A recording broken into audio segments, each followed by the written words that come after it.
Yo, what's up mga kaibigan? Nalina tayo magkwentuhan. Noong nagpahinga si Lebron ng tatlong sunod na laro ay dito nagsimula ang magkakasunod na panalo ng Los Angeles Lakers. Madami ang mga articles, headlines at content na nagsilabasan na mas magaling umano ang Lakers tuwing hindi naglalaro si Lebron.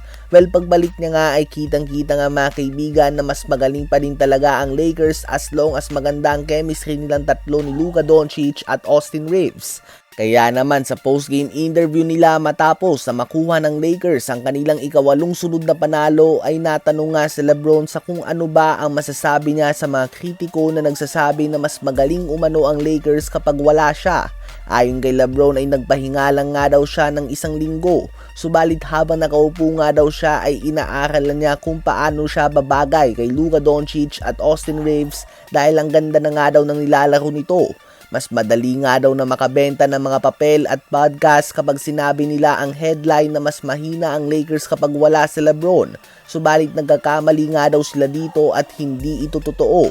So ayun nga po mga kaibigan, komportable ngayon ang Lakers sa third seed ng Western Conference with a 3 or 4 game advantage sa mga kasunod nilang team dahil sa kanilang tiebreaker advantage.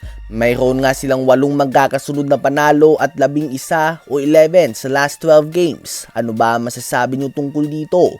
Malaking panalo naman ang nagawa ng Portland Trail Blazers sa kanilang tapatan ng Minnesota Timberwolves at nakuha nga ng Blazers ang panalo sa score na 108-104. 26 points, 5 rebounds si Jeremy Grant on 10 of 16 shooting sa field. 25 points, 8 rebounds and 5 assists din si Denny Avdija.